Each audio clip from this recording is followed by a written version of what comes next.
Hello everyone, मैं आदर्श शर्मा। इस session में मैं आपको स्ट्रक्चरल मैकेनिक्स पढ़ाने वाला हूँ। स्ट्रक्चरल मैकेनिक्स को एक और नाम से भी जानते हैं। स्ट्रक्चरल मैकेनिक्स का एक अलग नाम भी है जिसको हम एसओएम कहते हैं। एसओएम का मतलब आप सारे लोग जानते ही होंगे, बहुत सारे लोग ने सुना होगा, बहुत सारे लोग ने नहीं सुना होगा। एसओएम को हम बोलते हैं strength of material. Strength of material, ठीक है। तो इस सेमेस्टर में हम आपको स्ट्रेंथ ऑफ मटेरियल पढ़ाएंगे, ठीक है। स्ट्रेंथ ऑफ मटेरियल जो है ये आप लोग ने इसके पहले सब्जेक्ट पढ़ा होगा mechanics, engineering mechanics. Engineering mechanics का ये नेक्स्ट जो पार्ट है वही आपका स्ट्रेंथ ऑफ मटेरियल है। तो स्ट्रेंथ ऑफ मटेरियल के बारे में पहले हम आपको कुछ बेसिक्स बता देते हैं, ठीक है। उसके बाद हम स्टार्ट करते हैं आगे।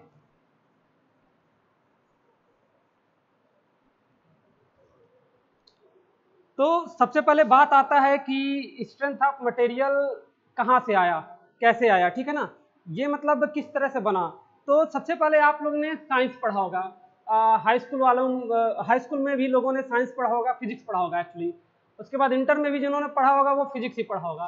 तो फिजिक्स में आप लोग फोर्स के बारे में पढ़ते हैं, फोर्स के एनालिसिस के बारे में पढ़ते हैं।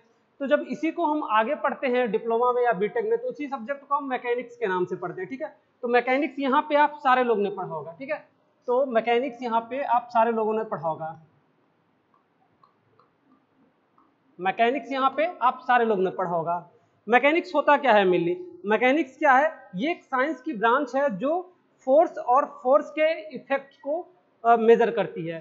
फोर्स क्या होता है और फोर्स का क्या इफेक्ट हो रहा है बॉडी पे, ठीक है। जैसे कोई भी बॉडी है, वो रिजिड बॉडी हो गई या किसी भी प्रकार की बॉडी हो गई, उस पर क्या इफेक्ट हो रहा है फोर्स का, ठीक है। तो उसके बारे में हम इस चीज की स्टडी करते हैं, ठीक है। तो अब आप लोग ने फर्स्ट ईयर में मैकेनिक्स के बारे में सारी डिटेल ले ली होगी। तो अब मैं यहाँ इसका क्लासिफिकेशन बताता हूँ कि मैकेनिक्स का क्या क्लासिफिकेशन है और स्ट्रेंथ ऑफ मटेरियल कहाँ पे आता है, ठीक है।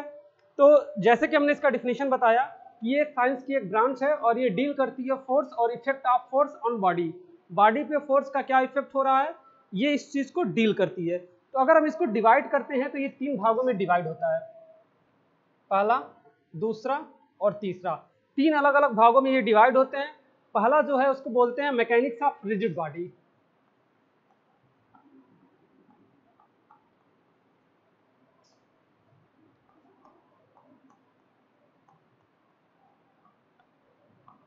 Mechanics of rigid body. दूसरा है mechanics of deformable body.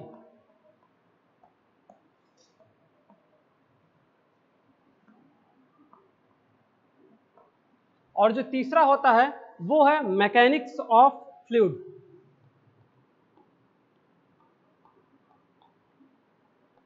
Mechanics of fluid, ठीक। तो जैसे हमने यहाँ पे देखा कि मैकेनिक्स हमारे 3 भागों में डिवाइड होता है, mechanics of rigid body, mechanics of deformable body और आता है मैकेनिक्स ऑफ फ्लूइड, ठीक। तो हमको क्या पढ़ना है सिविल सेकेंड ईयर में, सिविल के जो भी बच्चे हैं मतलब सेकेंड ईयर में, सेकेंड सेम में, वो थर्ड सेम में वो सोम पढ़ेंगे। और ऐसे ही मैकेनिकल में बच्चे पढ़ते हैं, मैकेनिकल के जो बच्चे पढ़ते हैं वो मॉस पढ़ते हैं। तो सोम और मास एक ही चीज है, इसमें कोई बहुत ज्यादा फर्क नहीं है, ठीक है। बस उसमें उसको हम मॉस बुलाते हैं, मैकेनिक्स ऑफ सॉलिड, और इसमें हम बुलाते हैं स्ट्रेंथ ऑफ मटेरियल बुलाते हैं, या फिर स्ट्रक्चरल मैकेनिक्स बुलाते हैं, या फिर कहीं कहीं हम उसको सॉलिड मैकेनिक्स के नाम से भी जानते हैं। लेकिन अगर आप बीटेक करते हैं या फिर और भी हायर कोर्स कुछ करते हैं तो उसमें क्या है, दोनों जो सब्जेक्ट हैं वो लगभग इक्वल होते हैं, 1 या 2 चैप्टर्स का अंतर होता है, ठीक है। और अगर आप बड़े लेवल पे आके देखते हैं कि दोनों बिल्कुल इक्वल होता है, दोनों में कोई सा भी अंतर नहीं होता है। तो सबसे पहले आता है मैकेनिक्स ऑफ रिजिड बॉडी, उसके बाद mechanics of deformable body and mechanics of fluid. यहाँ नाम से पता चल रहा रिजिड बॉडी। रिजिड बॉडी कहने का सेंस क्या है? रिजिड बॉडी कहने का ये सेंस है कि कोई भी बॉडी जो होगी वो सॉलिड होगी, मतलब उसमें किसी भी प्रकार का एक चेंजेस नहीं लाए जा सकते हैं, उसमें किसी भी प्रकार के बदलाव नहीं लाए जा सकते हैं। तो जो आप मैकेनिक्स ऑफ रिजिड बॉडी पढ़ते हैं, जैसे आपने फर्स्ट ईयर में पढ़ा था मैकेनिक्स के बारे में, तो मैकेनिक्स की जो आपने स्टडी की थी वो मैकेनिक्स ऑफ रिजिड बॉडी के अंतर्गत की थी, ठीक है। मैकेनिक्स ऑफ रिजिड बॉडी जो होता है ये आपका क्या है, ये आपका इंजीनियरिंग मैकेनिक्स था, ये आपका इंजीनियरिंग मैकेनिक्स था। ये आपका इंजीनियरिंग मैकेनिक्स था, ठीक है। आपने अभी तक इंजीनियरिंग मैकेनिक्स पढ़ा, लेकिन बहुत सारे लोगों को ये बात नहीं पता होगा कि जो मैकेनिक्स आता है, मैकेनिक्स रिजिड बॉडी के स्टडी के अंदर आता है, ठीक है। जो रिजिड बॉडी की स्टडी हम लोग करते हैं, जो रिजिड बॉडी की हम लोग क्रिया विधि देखते हैं, या फिर जो भी उसका इफेक्ट होता है, जो भी सारी चीजें होती हैं, वो इंजीनियरिंग मैकेनिक्स के अंतर्गत आती है। अब बात आगे आती है मैकेनिक्स ऑफ डिफॉर्मेबल बॉडी, ठीक। मैकेनिक्स ऑफ डिफॉर्मेबल बॉडी में क्या है, ऐसी बॉडी जो डिफॉर्म हो सके। डिफॉर्म मतलब क्या है, डिफॉर्म मतलब किसी भी बॉडी में हम क्या ला सकते हैं, चेंजेस ला सकते हैं। चेंजेस करने का सेंस क्या है, जैसे कि कोई प्लास्टिक है, अगर हम उसको खींचते हैं तो वो बढ़ जाता है, और छोड़ते हैं तो क्या हो रहा है, वो फिर सिकुड़ जा रहा है। ऐसे ही कोई लोहा हो गया, कोई मटेरियल हो गया, अगर हम उसको खींचते हैं तो क्या होता है, बढ़ जाता है। कुछ ऐसे मटेरियल होते हैं जो खींचने के बाद भी पूरी तरीके से डिफॉर्म हो जाता है या पूरी तरीके से टूट जाता है, ठीक है। और कुछ ऐसे भी मटेरियल होते हैं जो पूरी तरीके से टूटते नहीं हैं, वो अपने शेप एंड साइज में दोबारा वापस आ जाते हैं, ठीक है। तो जो अपने शेप एंड साइज में दोबारा वापस आ जाते हैं वो इलास्टिक मटेरियल कहलाते हैं, ठीक है। और जो पूरी तरीके से टूट जाते हैं वो प्लास्टिक मटेरियल कहलाते हैं। ये दोनों जो बॉडी है वो डिफॉर्मेबल बॉडी के अंतर्गत आते हैं। तो इसके अंदर हम किसकी स्टडी करते हैं, इसके अंदर हम स्ट्रेंथ ऑफ मटेरियल की स्टडी करते हैं। स्ट्रेंथ ऑफ मटेरियल, इसके अंदर हम स्ट्रेंथ ऑफ मटेरियल की स्टडी करते हैं, जिसको हम सोम बोलते हैं, या फिर जिसको हम मॉस बोलते हैं, जिसको हम स्ट्रक्चरल मैकेनिक्स भी बोलते हैं, ठीक है। आप जिस भी नाम से इसको बुला लीजिए, स्ट्रेंथ ऑफ मटेरियल बुला लीजिए, मैकेनिक्स ऑफ सॉलिड बुला लीजिए, या फिर स्ट्रक्चरल मैकेनिक्स या सॉलिड मैकेनिक्स बुला लीजिए, ठीक है। तो डिफॉर्मेबल बॉडी के अंतर्गत हम ये करते हैं, स्टडी करते हैं। अब बात आती है फ्लूइड की।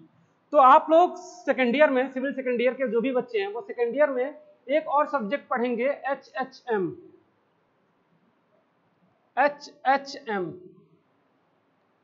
HHM क्या है, हाइड्रोलिक एंड हाइड्रोलिक मशीन, ठीक है। हाइड्रोलिक्स के बारे में पढ़ते हैं।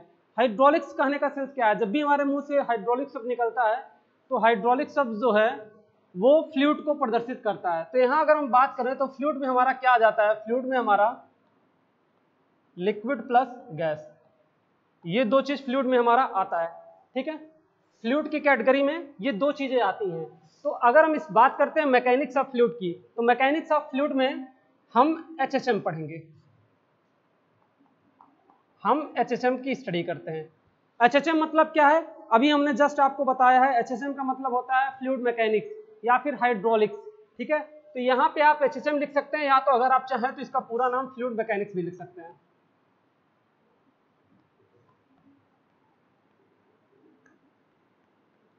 ठीक।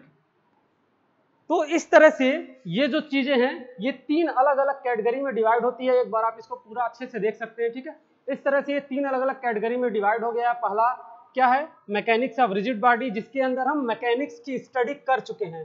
जो भी बच्चे फर्स्ट ईयर में होते हैं, ये किसके लिए है, ये फर्स्ट ईयर के लिए है।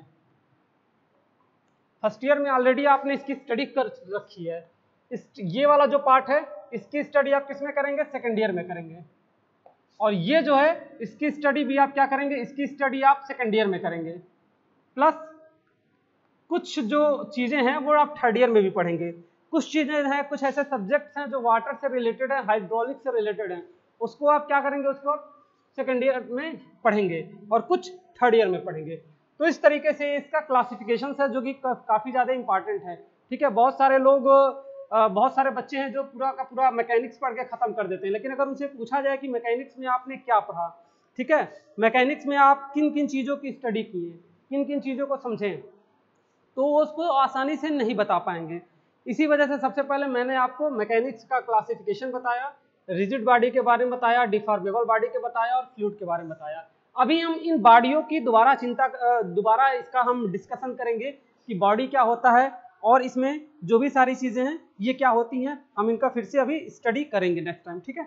तो अब मैं इसको इरेज करता हूं और अपने नेक्स्ट टॉपिक पे आता हूं।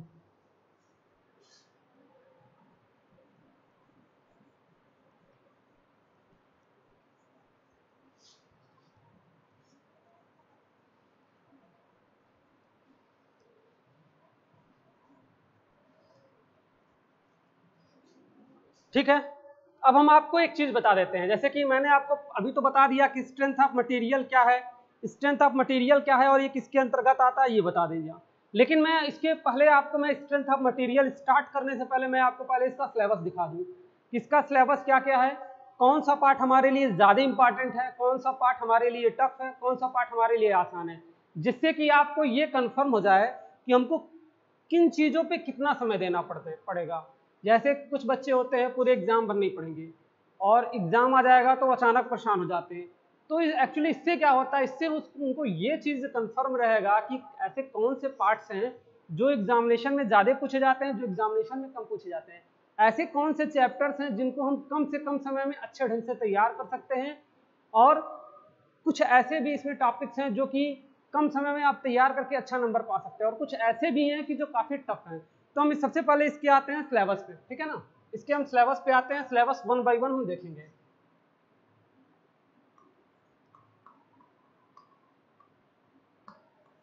सिलेबस पे आते हैं, सिलेबस पे आएंगे तो सबसे पहले जो इसका चैप्टर होता है वो प्रॉपर्टीज ऑफ मटेरियल है।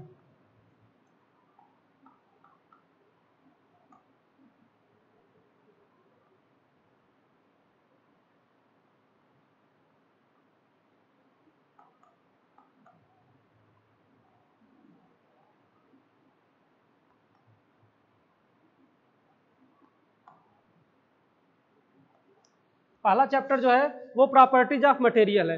दूसरा क्या है, सिंपल स्ट्रेस एंड स्ट्रेन है, या फिर स्ट्रेस एंड स्ट्रेन है, स्ट्रेस एंड स्ट्रेन है। मैं ये सारी चीजें आपको हिंदी में भी बताऊंगा, इसलिए आप इसकी कोई सी भी चिंता ना करिए, ठीक है। हिंदी और इंग्लिश दोनों बाइलैंग्वेज आप पढ़िए, जिससे आपको आगे फ्यूचर में किसी भी चीज की प्रॉब्लम ना हो, ठीक है। अगला फोर्स आता है shear force and bending moment diagram. Shear force and bending moment.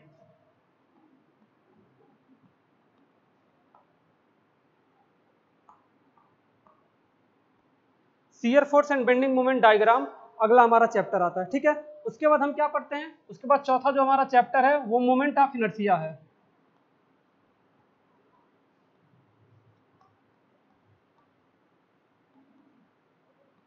अगला चैप्टर हमारा मोमेंट ऑफ इनर्शिया है। नेक्स्ट चैप्टर जो आता है मोमेंट ऑफ इनर्शिया के बाद हम पढ़ते हैं bending stress in beam.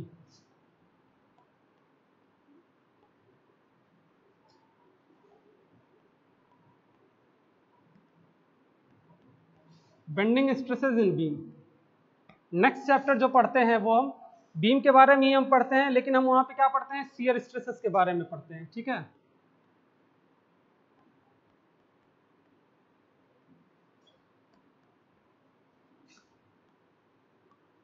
Next chapter हम पढ़ेंगे शियर स्ट्रेसेस ऑफ बीम। अब शियर स्ट्रेस के बाद जो हमारा काफी इंपॉर्टेंट चैप्टर आता है वो है स्लोप एंड डिफ्लेक्शन।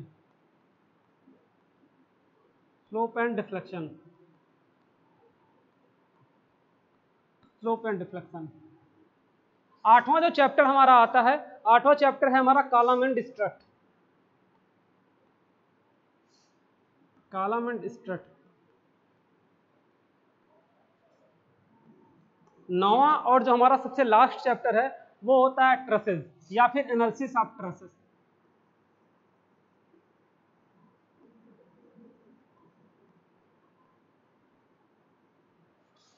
ठीक है, ये रहा आपके एसएम का पूरा सिलेबस, ठीक है।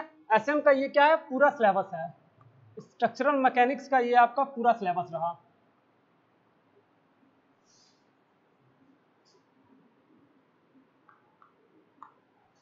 ये आपके एसएम का पूरा सिलेबस रहा। पहला जो चैप्टर है वो प्रॉपर्टी ऑफ मटेरियल है।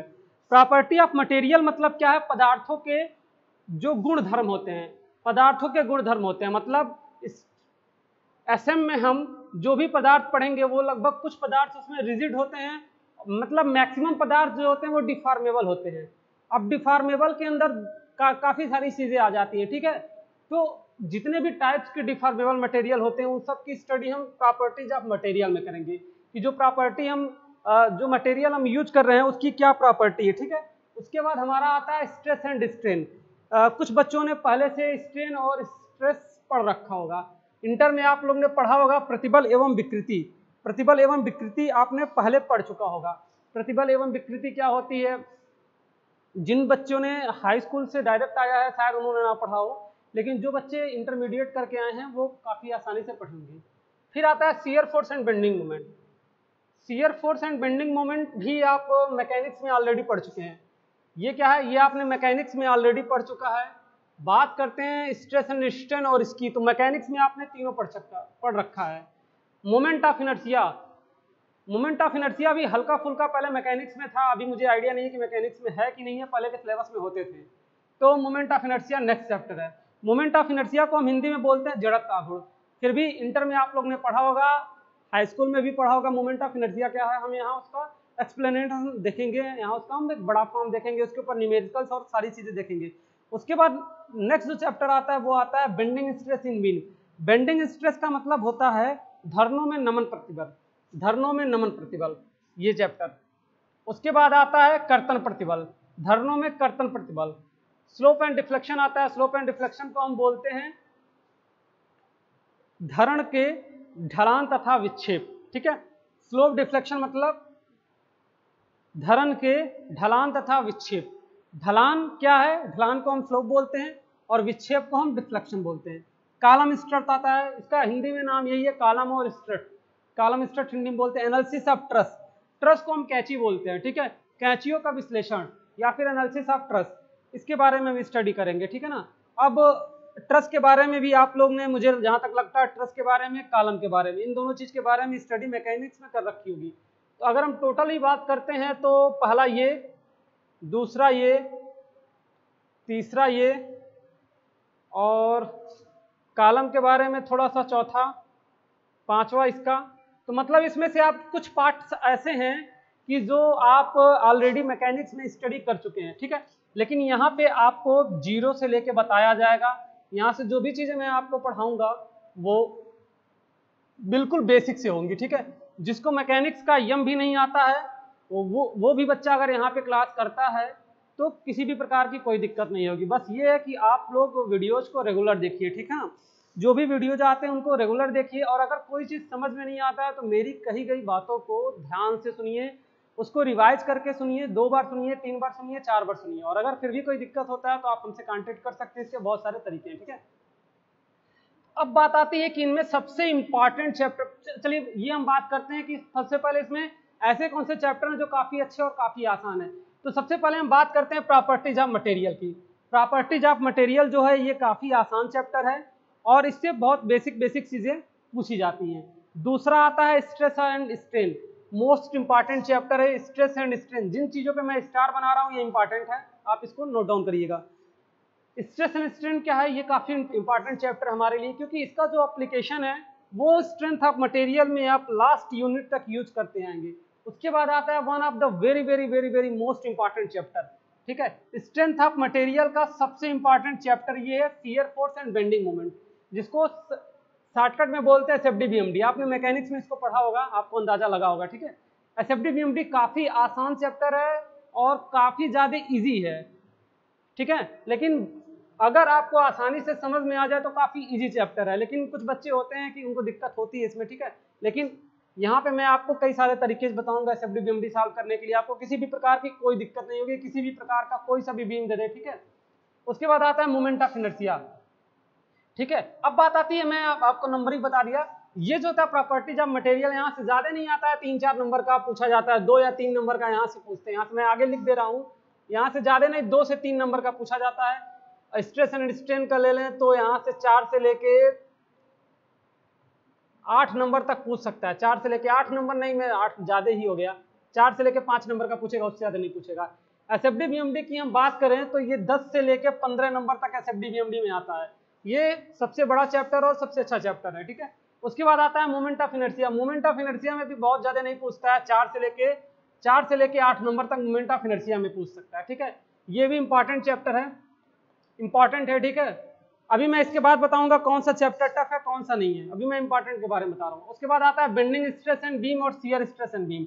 इन दोनों से लेके 4 से लेके 6 नंबर तक के आते हैं, और ये दोनों चैप्टर काफी इजी चैप्टर है, बहुत ज्यादा वैसे चैप्टर नहीं है, काफी इजी चैप्टर है ये दोनों, ठीक है, आप आसानी से पढ़ लेंगे। उसके बाद आता है one of most important chapter slope and deflection. इस चैप्टर से भी लगभग 4 से लेके 8 नंबर तक के क्वेश्चन आ जाते हैं, 4 से लेके 8 नंबर तक क्वेश्चन आ जाते हैं, ठीक है। ये काफी ज्यादा इंपॉर्टेंट है। उसके बाद वन ऑफ इंपॉर्टेंट आता है कॉलम स्ट्रट। इससे भी 4 से लेके 8 नंबर तक क्वेश्चंस लगभग आ जाते हैं। एनालिसिस ऑफ ट्रस्ट की बात करें तो लगभग 4 से लेके 5 नंबर तक के क्वेश्चंस आते हैं। ये भी आपका काफी इजी है, इसमें किसी भी प्रकार की दिक्कत नहीं होगी। और अगर हम टफ की बात करें, इसमें सबसे ज्यादा चैप्टर टफ कौन सा पड़ता है, तो जो चैप्टर है हमारा shear force and bending moment, अगर आप इसको अच्छे से नहीं समझते हैं, अच्छे से इसके बारे में स्टडी नहीं करते हैं, ठीक है, या फिर इसकी घर पे प्रैक्टिस नहीं करते हैं, क्योंकि ये जो सब्जेक्ट है, ये मैं आपको बता दूं कि ये स्ट्रेंथ ऑफ मटेरियल या फिर जो आपका स्ट्रक्चरल मैकेनिक्स है, ये जो सब्जेक्ट है ये पूरा का पूरा न्यूमेरिकल बेस है, इसमें आपको थ्योरी नहीं मिलेगा, ठीक है ना। स्ट्रक्चरल मैकेनिक्स,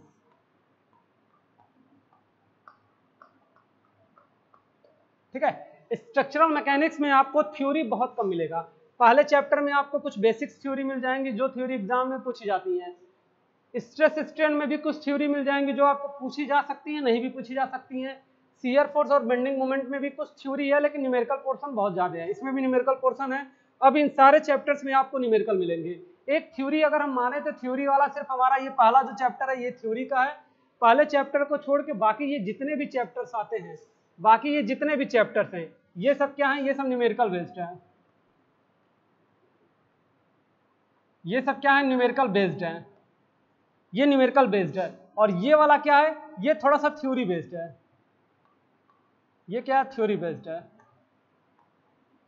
ठीक, ये थ्योरी बेस्ड है और ये क्या है, न्यूमेरिकल बेस्ड है। तो ये आपका ओवरऑल मैंने एक व्यू बता दिया, ओवरऑल मैं आपको एक यहाँ पे बता दिया, आप इसको ध्यान से देख लीजिए। ओवरऑल मैंने सारी चीजें बता दी हैं कि कैसे कैसे क्या है। अब बात करें टफ की, तो जिन चीजों पे डबल स्टार बना है वो काफी टफ है, जिन चीजों पे सिंगल स्टार बना है वो चैप्टर आसान है थोड़ा, या आपको जल्दी समझ में आ सकता है, ठीक है। फिलहाल आसान और कठिन नाम की तो कोई चीज नहीं होती है, जो आपको समझ में आ गया वो आसान है, जो समझ में नहीं आया वो थोड़ी सी टिपिकल हो जाती है। इस तरह से देखें, लेकिन काफी इंटरेस्टिंग है और आपको पढ़ने में काफी मजा आएगा और काफी बढ़िया चैप्टर है, ठीक है। तो इस तरीके से हम चैप्टर वन का स्टार्ट करते हैं कि चैप्टर 1 जो हमारा प्रॉपर्टीज ऑफ मटेरियल है वो क्या है, किन चीजों के बारे में, और हम कोशिश करेंगे आज की चैप्टर आपका 1 एंड हो जाए। अगर आज नहीं खत्म होता है तो कल के लेक्चर में हम पूरी कोशिश करेंगे कि चैप्टर 1 खत्म हो जाए। लेकिन मैं आपको विश्वास दिलाऊंगा कि किसी भी प्रकार की आपको कोई सी भी दिक्कत इस सब्जेक्ट में नहीं होगी, इनिशियल टू फाइनल। आपको 0 से मैं स्टार्ट करूंगा और मैं जहां तक आपके लिए अच्छा पढ़ा सकता हूं मैं आपको वहां तक बताऊंगा, क्योंकि जो आपका लेवल है डिप्लोमा लेवल पे उतनी टफ चीजें नहीं पूछी जाती हैं जो कि बीटेक या फिर अनदर कंपटीशन लेवल पे पूछी जाती है, ठीक है। इस वजह से मैं आपको, चलिए अब आगे स्टार्ट करते हैं, ठीक है ना। इसको मैं अरेंज करता हूं, आप लोग नोट डाउन कर लीजिए, ठीक है।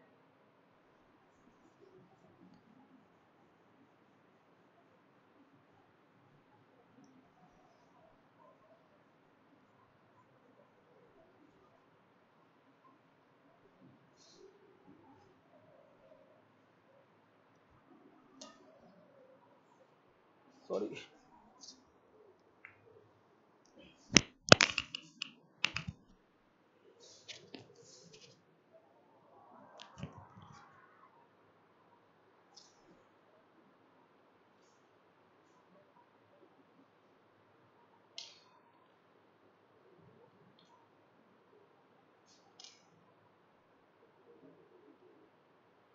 ठीक है। चलिए अब आ जाते हैं हम फर्स्ट चैप्टर में, ठीक है, प्रॉपर्टीज ऑफ मटेरियल।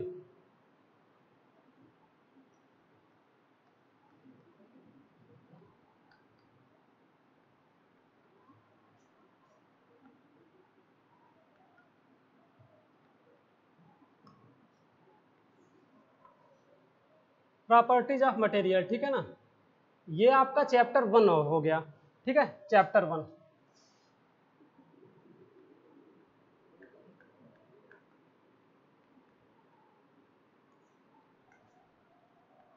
चैप्टर 1 है प्रॉपर्टीज ऑफ मटेरियल, ठीक है। तो चैप्टर 1 में हम कुछ बेसिक चीजों के बारे में पहले जान लेते हैं। तो जैसे आपने मैकेनिक्स में पढ़ा होगा, कुछ बॉडीज के बारे में पढ़ी होंगी कि पिंड क्या होता है, ठीक है। तो यहीं से हम भी स्टार्ट करेंगे कि पिंड क्या होता है। तो सबसे पहले हम जानते हैं कि विज्ञान में क्या होता है। विज्ञान में जो भी चीजें होती हैं वो किसी ना किसी बॉडी पे एक्ट कर रही होती हैं।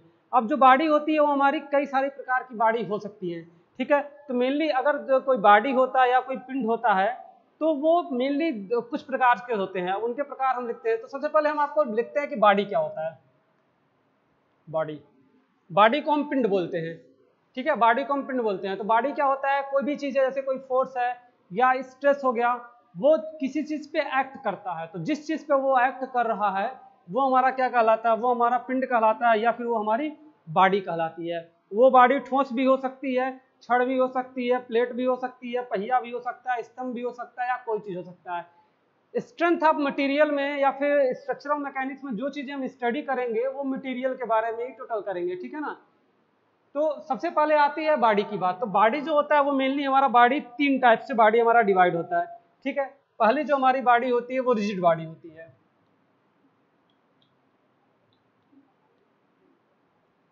पहली जो हमारी बॉडी होती है वो रिजिड बॉडी होती है। दूसरी बॉडी जो हमारी आती है वो डिफॉर्मेबल बॉडी होती है, डिफॉर्मेबल।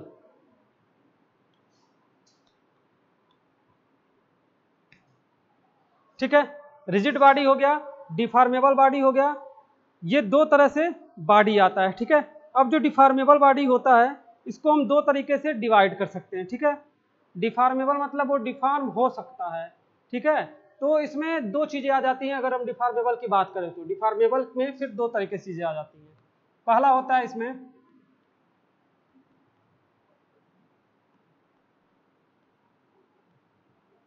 इलास्टिक बॉडी, दूसरा होता है प्लास्टिक बॉडी, ठीक है। तो ये हमारा बॉडी का वो डिफिनीशन हो गया। बॉडी दो तरह से होती है, एक रिजिड बॉडी, दूसरा डिफॉर्मेबल बॉडी। डिफॉर्मेबल बॉडी जो होता है ये फिर दो टाइप्स में डिवाइड हो जाता है, elastic body and plastic body. तो सबसे पहले हम बात आती है कि रिजिड बॉडी क्या होता है। तो रिजिड बॉडी जो होता है वो हमारा दृढ़ पिंड होता है, रिजिड बॉडी। रिजिड बॉडी को हम सॉलिड बॉडी भी कह सकते हैं, सॉलिड बॉडी। अब हम इसके डिफिनीशन पे आए तो रिजिड बॉडी एक इस प्रकार का बॉडी होता है जिसको हम डिफॉर्म नहीं कर सकते हैं। मतलब एक एग्जांपल से समझिए, जैसे कि ये हमारा कोई बॉडी है, ये हमारी कोई बॉडी है, ये 4 सेंटीमीटर का है और ये 3 सेंटीमीटर की बॉडी, ठीक है। हम इस पे कोई फोर्स लगा रहे हैं, इधर से फोर्स लगा रहे हैं 10 न्यूटन का, इधर से फोर्स लगा रहे हैं 10 न्यूटन का। अब 10 न्यूटन का फोर्स लगाने के बाद भी इस बॉडी में किसी भी प्रकार की कोई चेंजेस नहीं हो रहे हैं। इसमें क्या हो रहा है, नो चेंजेस, इनमें किसी भी प्रकार का कोई चेंज नहीं हो रहा है। तो इस प्रकार की बॉडी को हम क्या बोलेंगे, इस प्रकार की बॉडी को हम क्या बोलेंगे, रिजिड बॉडी बोलेंगे या फिर आइडियल बॉडी बोलेंगे। इसका एक नाम और भी क्या हो सकता है, इसको हम आइडियल बॉडी भी बोल सकते हैं। इसका एक नाम और है, उसको हम बोल सकते हैं आइडियल बॉडी।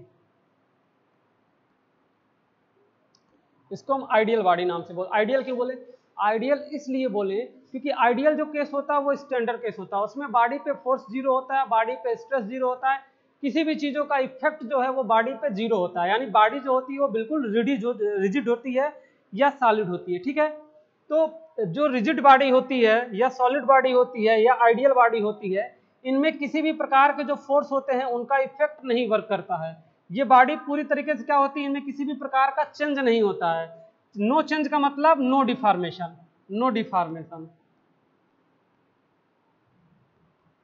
नो डिफॉर्मेशन मतलब किसी भी इन बॉडी में किसी भी तरह का कोई बदलाव नहीं होता है। इस प्रकार की बॉडी में किसी भी तरह का कोई बदलाव नहीं होता है, इस वजह से हम इनको बोलते हैं रिजिड बॉडी, ठीक है। और रिजिड बॉडी के बारे में आपको कुछ ज्यादा जानना नहीं होगा, जो है मैंने बता दिया। रिजिड बॉडी बस इतना ही है कि आइडियल बॉडी की तरह होता है, इनमें किसी भी तरह के कोई फोर्सेस का वर्क नहीं पड़ता है। जैसे कि मैं आपको बता दूं, आपका कोई पत्थर है या फिर आपकी कोई ऐसी मटेरियल है कि आप उस पर फोर्स लगाए जा रहे हैं, एक लिमिट के बाद भी फोर्स बढ़ाने के बाद भी क्या है, वो बॉडी नहीं टूट रही है, वो बिल्कुल मजबूत बॉडी है, ठीक है। फोर्स लगाने के बाद भी वो नहीं टूट रही है, तो उसको हम क्या बोलेंगे, रिजिड बॉडी के अंतर्गत वो आता है, ठीक है।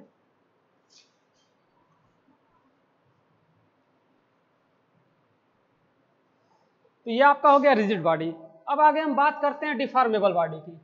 डिफॉर्मेबल बॉडी का मतलब क्या है, जिसको डिफॉर्म किया जा सकता है, जिसको हम क्या कर सकते हैं, डिफॉर्म कर सकते हैं। डिफॉर्म करने का सेंस क्या है, उसमें हम किसी भी प्रकार का बदलाव ला सकते हैं। तो डिफॉर्मेबल बॉडी दो प्रकार की होती है, पहली होती है इलास्टिक बॉडी, दूसरी होती है प्लास्टिक बॉडी। अब हम जानते हैं इलास्टिक बॉडी क्या होता है। सबसे पहले हम इलास्टिक के बारे में पढ़ेंगे, इलास्टिक क्या होता है। तो इलास्टिक नाम से ही पता चल रहा है आपके घर में इलास्टिक होगा, रबड़। रबड़ क्या एक तरह का इलास्टिक होता है। तो जब रबड़ को हम खींचते हैं तो रबड़ क्या है, जैसे समझ लीजिए कि मैंने यहाँ पे एक रबड़ ले लिया, 2 सेंटीमीटर का रबड़ ले लिया, इधर से फोर्स लगाया, इधर से फोर्स लगाया, तो क्या होगा, ये खिंच के कुछ ऐसे बड़ा हो जाएगा रबड़। लेकिन जैसे ही हम फोर्स को हटाते हैं ये क्या करेगा, ये तुरंत अपने ओरिजिनल शेप में आ जाएगा। तो इलास्टिक बॉडी ऐसी बॉडी होती है कि फोर्स लगाने पे वो क्या होता है, फोर्स लगाने पे उसका जो शेप, उसका जो डायमेंशन है वो चेंज हो जाता है, उसका शेप एंड साइज चेंज हो जाता है। लेकिन फोर्स हटाने पे वो क्या है, वो फिर पुनः अपनी स्थिति में आ जाती है। तो इस तरह के बॉडी को हम क्या कहते हैं, इस तरह के बॉडी को हम बोलेंगे कि ये इलास्टिक बॉडी है। ठीक है, उस पर इलास्टिसिटी वर्क करता है। हम आगे पढ़ेंगे प्रॉपर्टीज ऑफ मटेरियल में इलास्टिसिटी क्या होता है। ठीक है,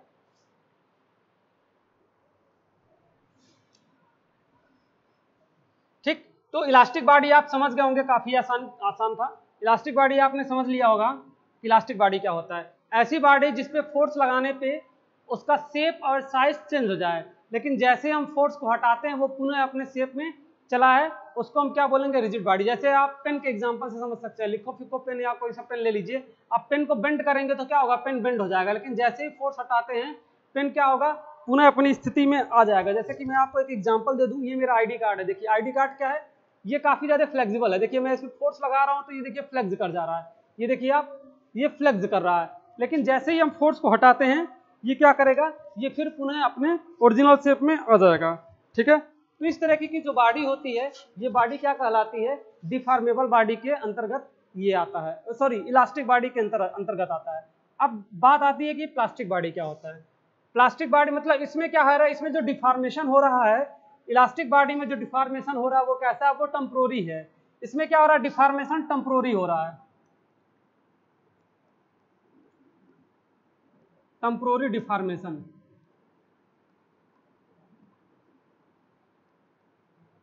टेम्पोररी डिफॉर्मेशन मतलब जो बदलाव हो रहा है वो कुछ देर के हो रहा है, जब तक फोर्स लगा रह रहा है तभी तक बदलाव हो रहा है, फोर्स हटाने के बाद ये फिर वापस आ जा रहा है। ठीक है, अब बात आती है प्लास्टिक बॉडी। तो प्लास्टिक बॉडी ऐसी बॉडी होती है कि जिसपे फोर्स लगाने के बाद एक लिमिट से जब ज्यादा फोर्स जाता है तो वो क्या हो जाता है, वो चेंज हो जाता है।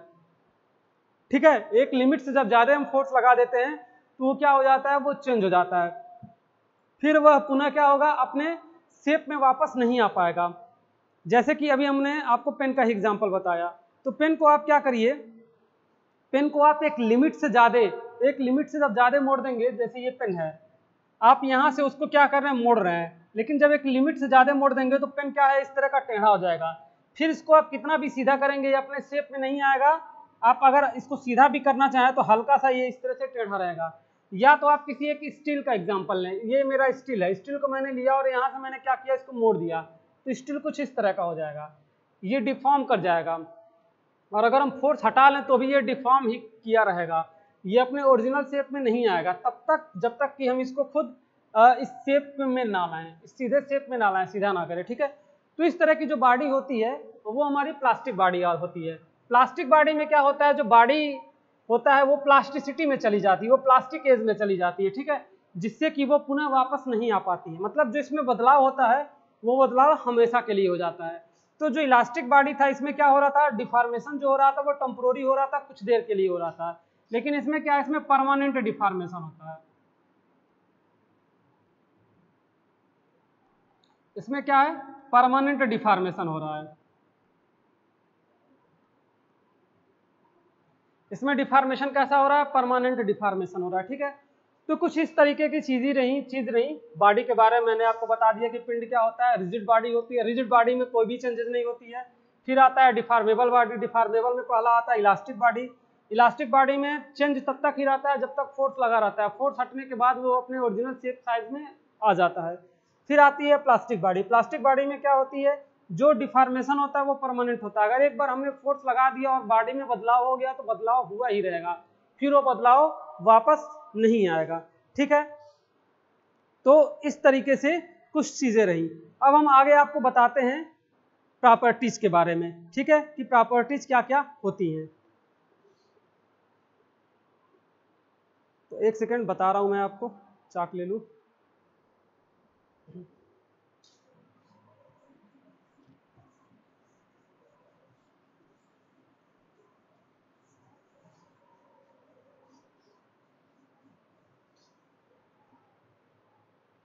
ठीक है, अब जो हमारा अगला टॉपिक आता है वो अगला टॉपिक आता है प्रॉपर्टीज के मटेरियल के बारे में। आपने इसको मैकेनिक्स में भी काफी अच्छी तरीके से पढ़ा होगा, फिर भी मैं यहाँ बता देता हूँ।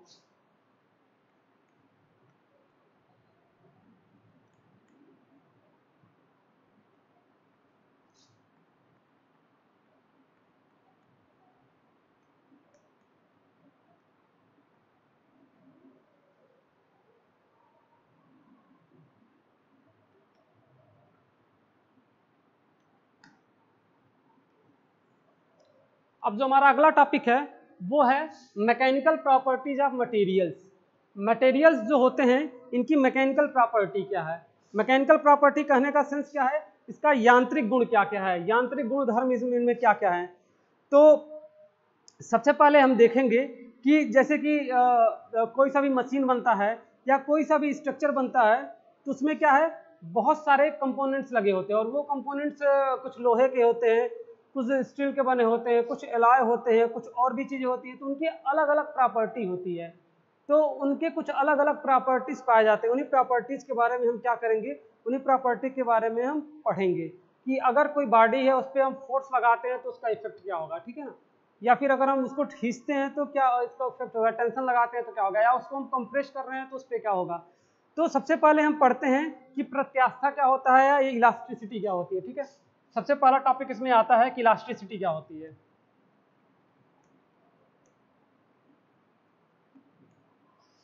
सबसे पहले टॉपिक आता है कि इलास्टिसिटी क्या होती है। इलास्टिसिटी को हिंदी में हम प्रत्यास्थता बोलते हैं। अभी हमने आपको बताया इलास्टिक बॉडी, इलास्टिक बॉडी से ही सेम है।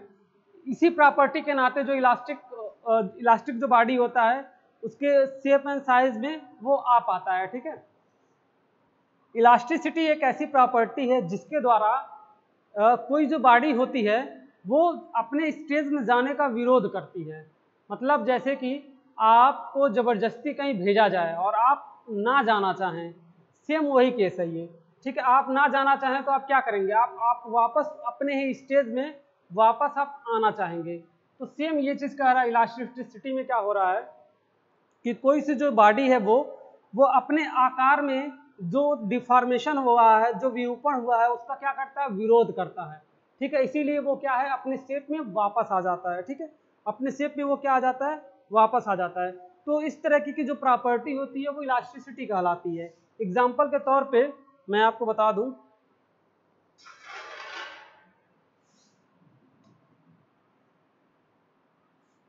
ये कोई बॉडी है, ठीक, ये कोई बॉडी है। बॉडी पे मैंने फोर्स लगाया इधर से 2 किलो न्यूटन का, इधर से 2 किलो न्यूटन का। तो जब मैं फोर्स लगाया तो बॉडी कुछ इस तरह हो गया,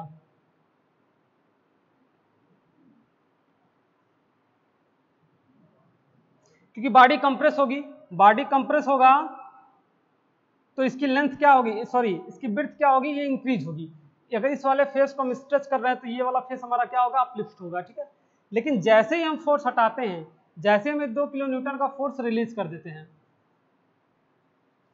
तो बॉडी क्या हो रहा है, पुनः फिर अपने शेप में आ जा रहा है।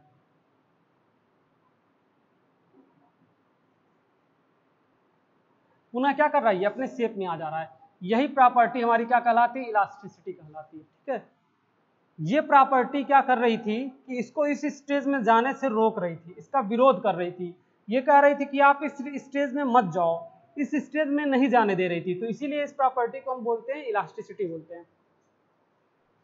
अगला आता है प्लास्टिसिटी। अगला आता है प्लास्टिसिटी। प्लास्टिसिटी जो है वो इलास्टिसिटी का क्या है, बिल्कुल अंतर होता है। प्लास्टिसिटी को हम बोलते हैं प्लास्टिकता या फिर सुघट्टता, ठीक है। दूसरा होता है प्लास्टिसिटी।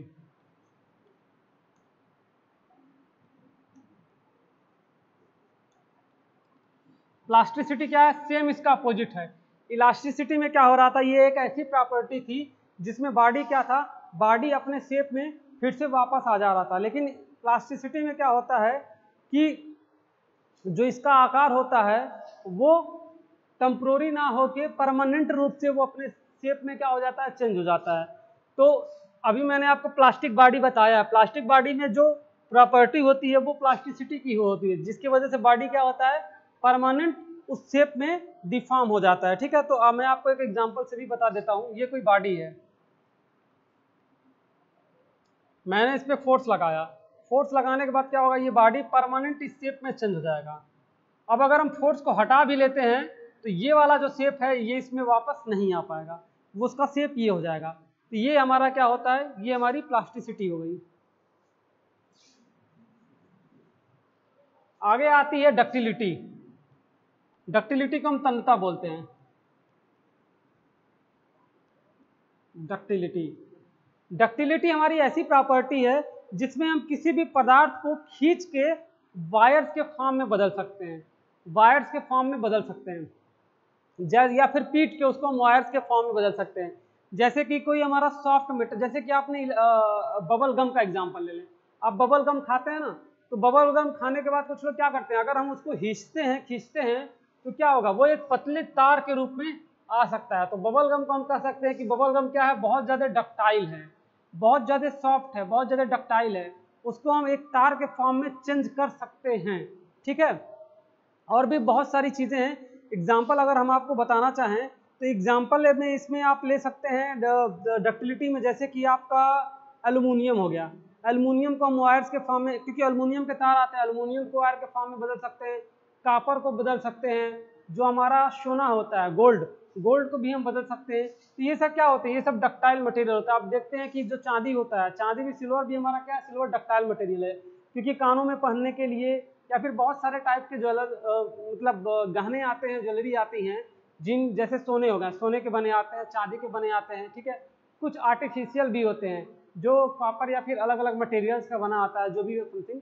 ठीक है, वो क्या होते हैं, वो काफ़ी ज़्यादा डक्टाइल होते हैं, इसलिए हमको उसको वायर्स के फॉर्म में हम उसको बदल सकते हैं काफ़ी आसानी से। तो डक्टिलिटी हमारा वो प्रॉपर्टी हो गया जो किसी भी मटेरियल को हम क्या करें, किसी भी मटेरियल को हम क्या कर सकते हैं, उसको वायर के फॉर्म में कन्वर्ट कर सकते हैं। ठीक है, ये प्रॉपर्टी हमारा कहलाता है डक्टिलिटी।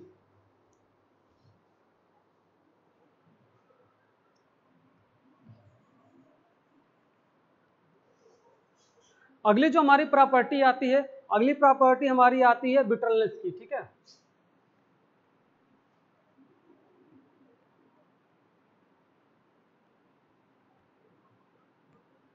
ब्रिटलनेस मतलब भंगुरता होता है, भंगुरता होता है। ठीक है, भंगुरता का सेंस क्या है, जैसे कि आपने गोली देखी होगी, जो शीशे की गोली आती है, जो कांच की गोली आती है, वो क्या होता है, वो काफ़ी ज़्यादा मजबूत होता तो काफ़ी ज़्यादा मजबूत है, टूटता जल्दी नहीं है, लेकिन अगर वो टूटेगा तो क्या होगा, वो क्रिस्टल फॉर्म में टूट जाता है। क्रिस्टल फॉर्म में टूटने का अर्थ क्या है, वो छोटे छोटे छोटे छोटे टुकड़ों में टूट जाएगा।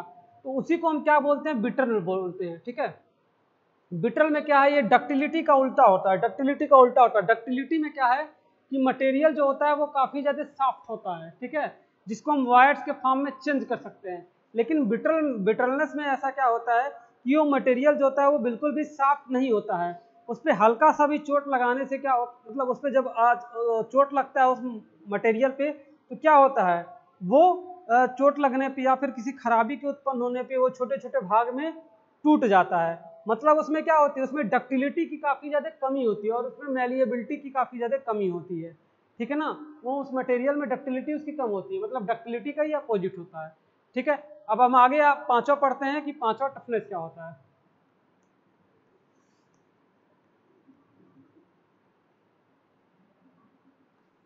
टफनेस को हम क्या बोलते हैं, कठोरता। ठीक, कठोरता किसी चीज का आप सॉरी हाँ कठोरता, कठोरता आप कैसे पता चले करेंगे किसी चीज का, अगर हम आपको बोल दें टफनेस के बारे में, टफनेस सॉरी कठोरता नहीं, ये कड़ापन होता है। टफनेस को हम बोलते हैं कड़ापन, ठीक है, कठोरता तो हार्डनेस होता है, टफनेस को हम बोलते हैं कड़ापन,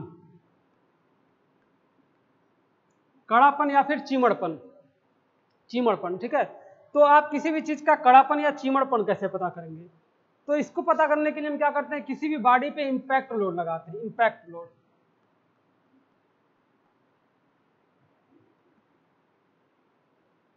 इंपैक्ट लोड क्या होता है, अचानक, आप सुने हैं ना, अचानक तो जो लोड अचानक लगता है, अगर किसी बॉडी पे हम कोई अचानक लोड लगा देते हैं तो अचानक लोड लगाने की वजह से जो उसमें चेंजेस हो रहे हैं, अचानक लोड लगाने की वजह से वो सह ले रहा है जो बॉडी, ठीक है, वो हमारा क्या कहलाता है, वो टफनेस कहलाता है। जैसे कि हम अगर बोलें कि कोई बॉडी कितना टफ है तो उसकी टफनेस पता करने के लिए हम क्या करेंगे, टफनेस भी क्या है, एक प्रकार का स्ट्रेंथ ही है। स्ट्रेंथ में क्या होता है, लोड को हम काफ़ी आराम से लगाते हैं, नॉर्मल तरीके से लोड लगाते हैं, लेकिन हमारा टफनेस में क्या होता है, टफनेस में जो लोड होता है वो सडनली लोड लगाते हैं, ठीक है। तो सडनली लोड लगाने की वजह से जो बॉडी होती है उसको क्या कर लेती है, रजिस्ट कर लेती है। सडनली लोड लगाने की वजह से बॉडी उस लोड को क्या कर रही है, रजिस्ट कर रही है। तो वो जो हमारी प्रॉपर्टी कहलाती है, वो हमारी प्रॉपर्टी क्या कहलाती है, टफनेस की कहलाती है। ये किसके वजह से होता है, इम्पैक्ट लोडिंग की वजह से, इम्पैक्ट लोडिंग की वजह से, ठीक है। इम्पैक्ट लोड लगाने की वजह से बॉडी जो उस लोड को सह ले रहा है, ठीक है, वो हमारा कहलाता है टफनेस। अब हम आगे बात करते हैं हार्डनेस के बारे में कि हार्डनेस क्या होता है।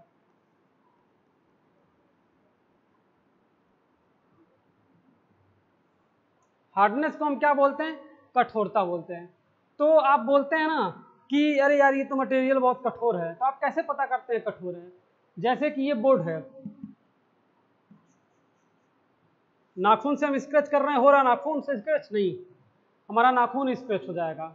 दीवाल है, इस दीवाल है, दीवाल को अगर हम नाखून से स्क्रैच करें तो क्या स्क्रैच हो जाएगा, दीवाल नहीं होगा, हमारा नाखून स्क्रैच होने लगेगा। किसी प्लास्टिक की बात करें, किसी मेटल की बात करें, अगर अपने नाखून से किसी मेटल पे हम स्क्रैच कर रहे हैं तो क्या हमारा जो मेटल है वो स्क्रैच हो जाएगा, बिल्कुल नहीं होगा। तो हार्डनेस हम कैसे पता करते हैं, स्क्रैचेबिलिटी से।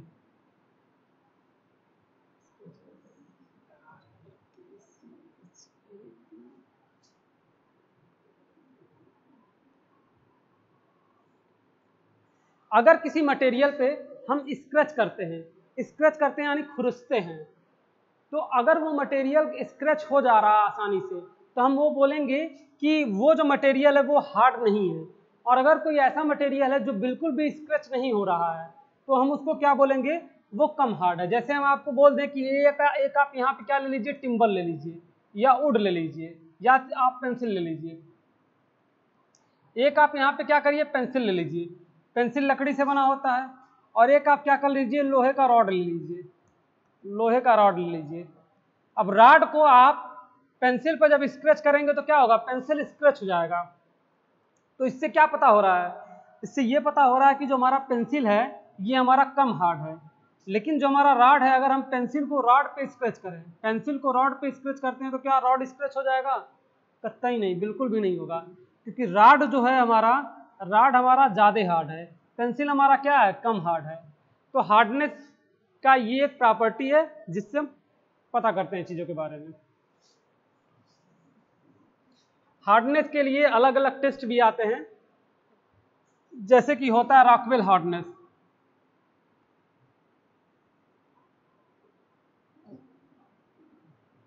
रॉकवेल हार्डनेस या फिर ब्रिनल,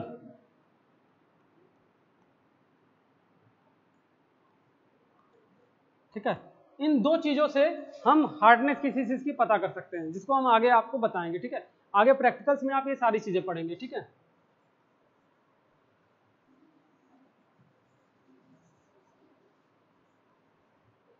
ठीक है, अब आपका हार्डनेस खत्म हो गया। अब हार्डनेस के बाद में हम पढ़ते हैं मैलिएबिलिटी के बारे में कि मैलिएबिलिटी क्या होती है।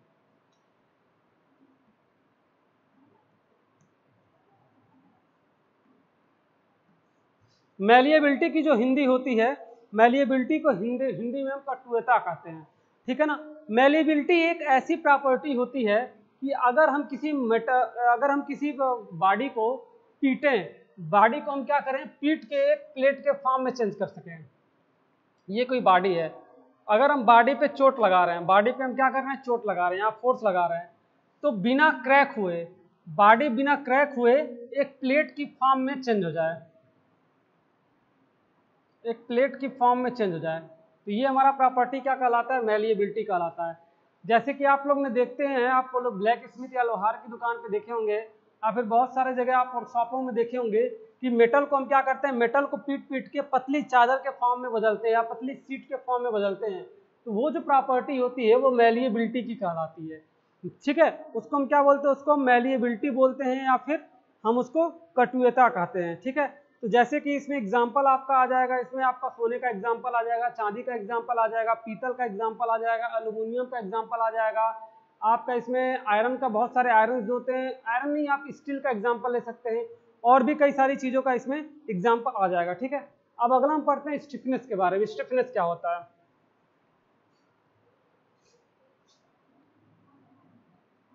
आठवां में पढ़ते हैं स्टिफनेस। स्टिफनेस के बारे में पढ़ते हैं। बोलते हैं ना कोई भी चीज कितना स्टिफ है, स्टिफ हम कैसे पता कर सकते हैं?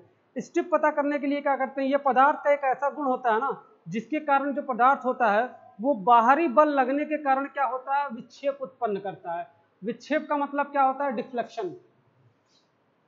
इसका हम पता कैसे करते हैं? डिफ्लेक्शन से।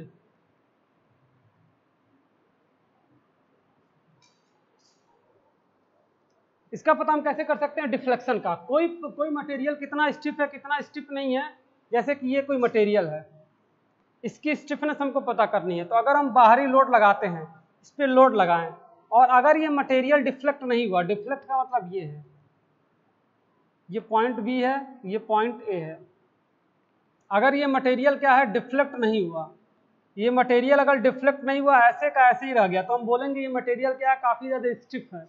और अगर ये डिफ्लेक्ट हो गया, ये इस तरह से शेप में इस तरह आ गया, तो हम क्या बोलेंगे, ये मटेरियल स्टिफ नहीं है। ठीक है, तो इससे हम क्या करते हैं, स्टिफनेस का पता करते हैं। ठीक है,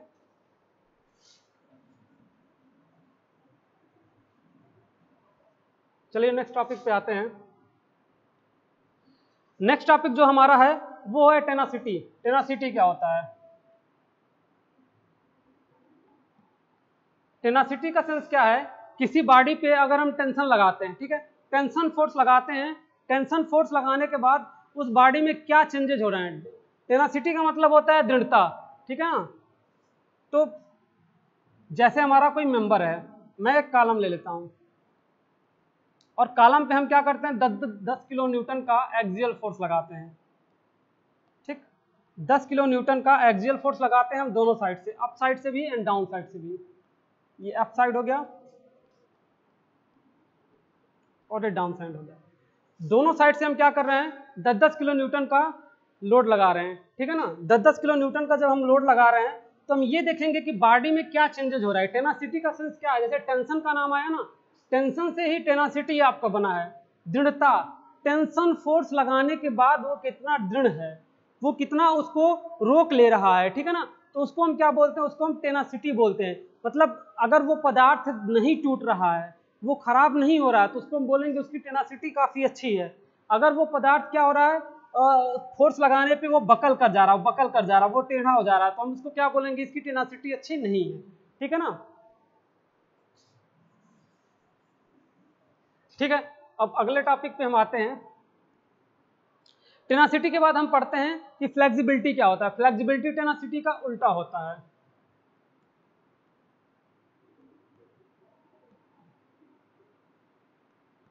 फ्लेक्सिबिलिटी, फ्लेक्सिबिलिटी का मतलब क्या होता है, नम्यता। नम्यता, वो कितना ज्यादा नर्म है। ठीक है ना, फ्लेक्सिबिलिटी का मतलब कितना ज्यादा नम है। जैसे रबड़ है, रबड़ को आप किसी भी तरह से कहीं से भी रोल कर सकते हैं, लेकिन अगर आप पेन ले लें तो पेन को हर एक डायरेक्शन में हल्का हल्का रोल कर सकते हैं। लेकिन अगर आप स्टील ले लें तो स्टील को भी हल्का सा रोल कर सकते हैं।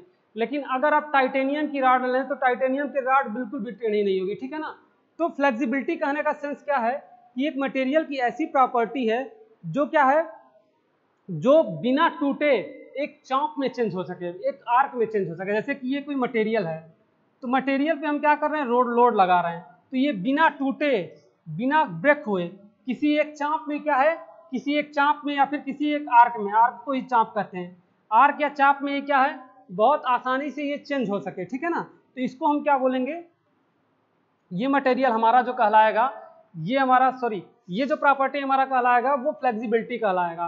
बिना कोई मटेरियल टूटे क्या है, वो किसी एक चाप में या किसी एक आर्क में काफी आसानी से चेंज हो सके। इसमें हम क्या पता कर रहे थे कि टेंशन कितना लग रहा है या फिर स्ट्रेस कितना लग रहा है, कितना स्ट्रेस इंटेंसिटी लग रहा है जिससे वो मटेरियल नहीं टूट रहा है। ठीक है ना, लेकिन इसमें हम क्या पता करते हैं, इसमें हम फ्लेक्सिबिलिटी पता करते हैं कि वो कितने देर में वो चाप में चेंज हो जा रहा है। ठीक है,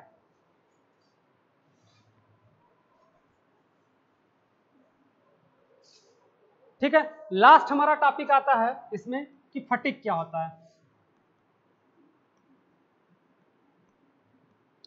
लास्ट आता है कि हमारा फटीग क्या होता है। फटीग को हिंदी में हम क्या बोलते हैं, फटीग ही कहते हैं। क्या होता है एक्चुअली कि कुछ ऐसे पदार्थ होते हैं जिसमें बार बार क्या होता है, स्ट्रेस लगता है। जैसे हमारे बाइक्स हो गए, हमारी कार्स हो गई, और भी बहुत सारे ऐसे मटेरियल्स होते हैं जो प्रॉपर चलते रहते हैं वर्कशॉप में। बहुत सारी मशीनें हैं जो प्रॉपर चलती रहती हैं, तो उनमें क्या है, बार बार क्या है, स्ट्रेस लगता है। मैं आपको बार बार स्ट्रेस बोल रहा हूँ, स्ट्रेस मैं आपको बाद में समझाऊंगा स्ट्रेस क्या होता है। अभी आप जानिए फोर्स अपॉन एरिया।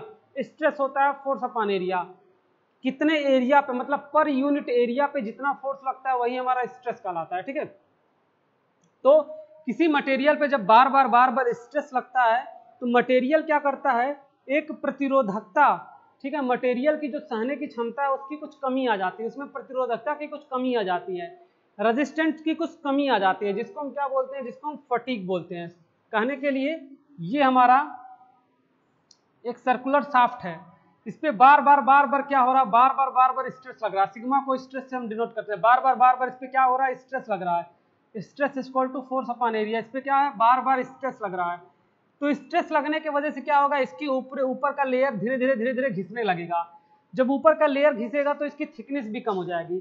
थिकनेस कम होने की वजह से क्या होगा, मटेरियल पहले के जैसे बिल्कुल भी नहीं रह जाएगा, और उसकी प्रतिरोधकता, उसकी रेजिस्टेंस में क्या आ जाएगी, कुछ कमी आ जाएगी। तो इसको हम बोलते हैं फटीग। ठीक है, इस तरह से ये आपका property of material, mechanical properties of material जो है, इस तरह से ये खत्म होता है। ठीक है ना। अब हम आपको कुछ नेक्स्ट टॉपिक के बारे में और बताते हैं। अभी थोड़ा सा मैं टाइम देख लेता हूँ, टाइम है अभी हम लोग के पास। ठीक है, अभी 20 मिनट लगभग और हम आपको पढ़ाते हैं, 20-25 मिनट। ठीक है, आप इसको नोट करना चाहें तो नोट कर सकते हैं, आप पॉज करके इसको नोट कर लीजिएगा, आप लोग के पास काफ़ी टाइम रहेगा। ठीक है, फिर भी मैं साइड हट जाता हूँ। ठीक है, हिंदी नाम मैं आप सारे लोग को इसका बता दिया हूँ, हिंदी का एक एक नाम क्या है सबका मैं बता दिया हूँ। ठीक है, चूंकि एग्जाम में ज़्यादातर करके इंग्लिश वर्ड्स ही यूज किए जाते हैं, तो आप यही कोशिश करिए कि इंग्लिश में पढ़िए। वैसे मैं यहाँ बाइलिंगुअल बताऊंगा दोनों चीज़ें। ठीक है, चलिए आगे आते हैं।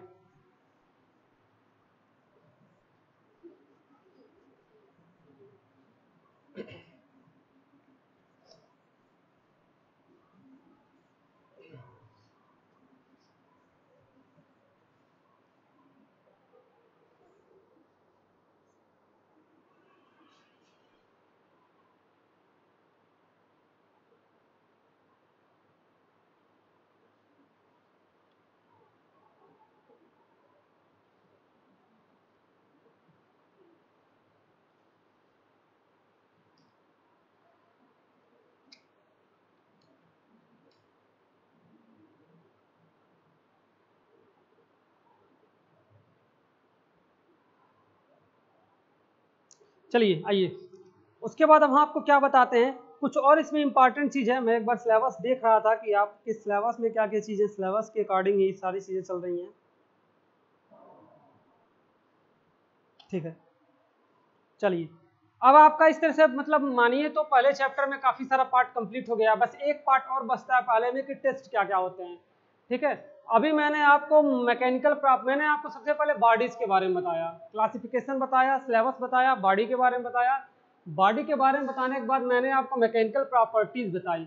मैकेनिकल प्रॉपर्टीज के बाद मैंने आपको, अब मैं जो बताने जा रहा हूं वो मैं कुछ टेस्ट के बारे में बता जा रहा हूं। ठीक है,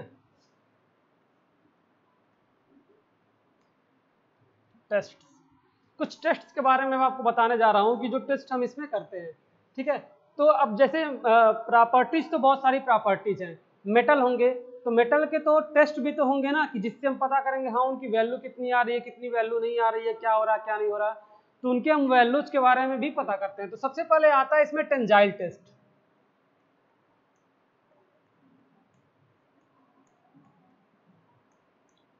सबसे पहले आता है टेंजाइल टेस्ट। टेंजाइल टेस्ट का मतलब क्या है, तनाव परीक्षण। ठीक है, तनाव परीक्षण में क्या होता है, एक मेटल होता है, ये फिलहाल मैं अभी यहाँ इंट्रोडक्शन के तौर पे बता दे रहा हूँ क्योंकि ये प्रैक्टिकल आप लोग खुद करेंगे। तो प्रैक्टिकल में ये हम आपको काफ़ी अच्छे से बता देंगे, ठीक है, प्रैक्टिकल का वर्क है, लेकिन फिर भी मैं आपको यहाँ बता देता हूँ। टेंजाइल टेस्ट में क्या होता है, एक सैंपल होता है, ठीक है, एक लोहे का सैंपल होता है, मैं आपको बना के दिखा देता हूँ।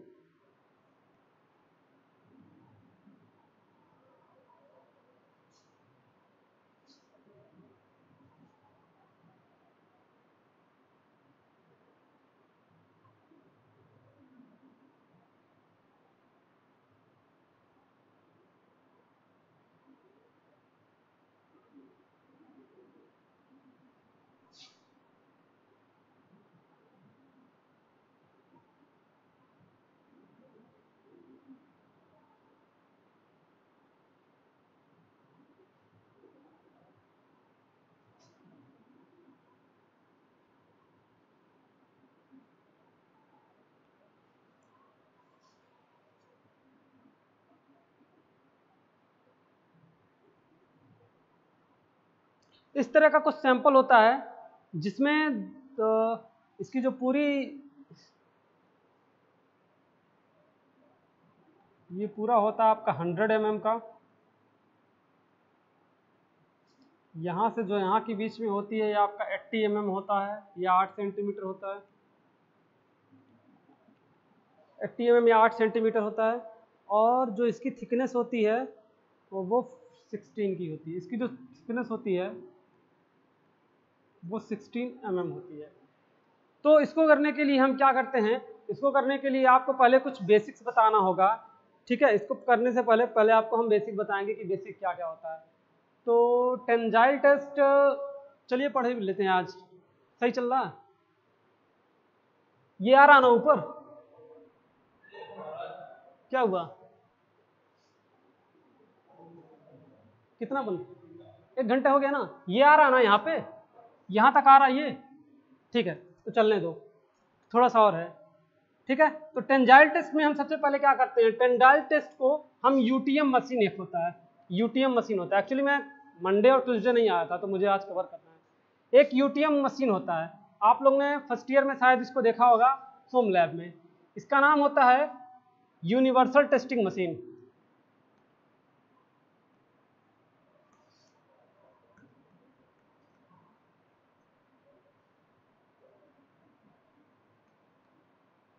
Universal testing machine, universal testing machine इसका नाम इसलिए रखा गया है क्योंकि इससे बहुत अलग अलग तरह का टेस्ट परफॉर्म किए जा सकते हैं, जैसे कि टेंजाइल टेस्ट,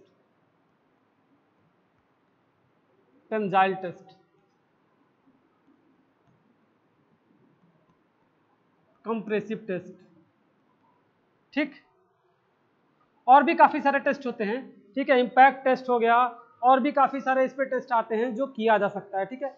तो टेंजाइल टेस्ट जब भी हम करते हैं इसको हम यूटीएम मशीन पे ही परफॉर्म करते हैं, यूटीएम मशीन पे ही परफॉर्म करते हैं। तो यूटीएम मशीन में क्या होता है, मैं आपको यहाँ मशीन बना के तो नहीं दिखा सकता हूँ, ठीक है, लेकिन मैं आपको उसका वर्किंग बता देता हूँ। जिस रॉड होती है, रॉड में हम क्या करते हैं, ये ऊपर वाला भाग और ये नीचे वाला भाग, इसको हम वर्टिकली इस तरह, वर्टिकली इसको हम इस तरह क्या करते हैं मशीन में, वर्टिकली हम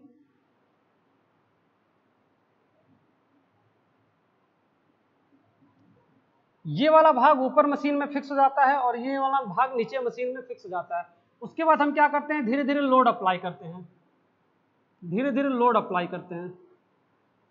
एक ऐसा टाइम आता है, ये जो मटेरियल होता है यहाँ बीच से कुछ क्या होता है, बीच से ब्रेक हो जाता है, और जो ये ब्रेक होता है ये कुछ कप एंड कोन में ब्रेक होता है, कप एंड कोन।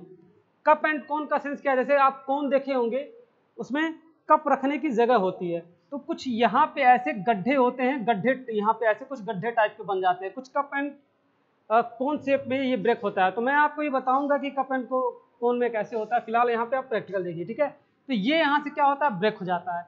तो जब ये ब्रेक होता है तो पहले मटेरियल ब्रेक कैसे होता है, ये मटेरियल जब इलोंगेट करता है तो धीरे धीरे धीरे धीरे यहाँ से क्या होता है, धीरे धीरे यहाँ से ऐसे कम हो जाता है, इस तरह से क्या होता है मटेरियल यहाँ पे कम हो जाता है। तो ये जो मटेरियल बीच का भाग होता है और कम होता है, धीरे धीरे धीरे धीरे क्या होता है, काफी ज्यादा यहाँ बीच में कम हो जाता है। कम होने की वजह से जो इसका कमजोर पॉइंट रहता है वो वहां से क्या होता है, ब्रेक हो जाता है। तो कुछ यहाँ से ये क्या करता है, मटेरियल ब्रेक हो जाता है। तो ब्रेक होने के बाद क्या होता है, इसकी जो लेंथ होती है वो थोड़ी सी लेंथ इसकी इंक्रीज हो जाती है, लेंथ इसकी इंक्रीज हो जाती है। तो जो लेंथ हमारी इंक्रीज होती है उस लेंथ को हम क्या करते हैं, उस लेंथ को हम मेजर कर लेते हैं, उस लेंथ को हम एक्सटेंसोमीटर होता है जिसकी सहायता से हम उसको क्या करते हैं, मेजर कर लेते हैं। मैं आपको बताता हूँ।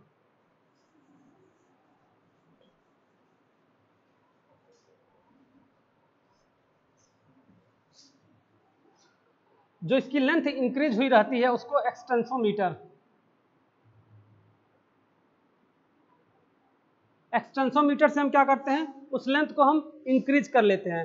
लेंथ को इंक्रीज करने के जो आता हमारा वैल्यू, लेंथ इंक्रीज करने के बाद जो वैल्यू आई रहती है उस वैल्यू से हम क्या करते हैं, उस टेस्ट का वैल्यू पता कर लेते हैं कि हमारे टेंजाइल टेस्ट का कितना वैल्यू आया है। ठीक है ना। तो इसको अच्छे से समझने के लिए, टेंजाइल टेस्ट को अच्छे से समझने के लिए हम आपको इसका प्रैक्टिकल करवाएंगे, और प्रैक्टिकल ही नहीं, आपको इसमें और भी सारी चीज़ें समझानी है। आपको अभी स्ट्रेस एंड स्ट्रेन का डायग्राम समझाना होगा, क्योंकि जब ये टेंजाइल टेस्ट अकर होता है, टेंजाइल टेस्ट होता है, तो इसमें काफ़ी सारी एक्टिविटीज होती हैं उसके साथ। तो इसमें से एक स्ट्रेस एंड स्ट्रेन कर्व आता है, स्ट्रेस स्ट्रेन कर्व।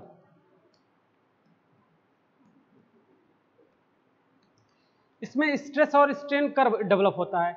इस स्ट्रेस एंड स्ट्रेन कर्व से हम सारी चीज़ों का पता लगा पाते हैं। तो स्ट्रेस एंड स्ट्रेन कर्व हम करके लेक्चर में पढ़ेंगे। ठीक है, आज यहीं पे एंड करते हैं क्योंकि 1 घंटे से ज़्यादा टाइम हो चुका है। ठीक है, तो फिर हम कल देखते हैं। क्लोज कर दो।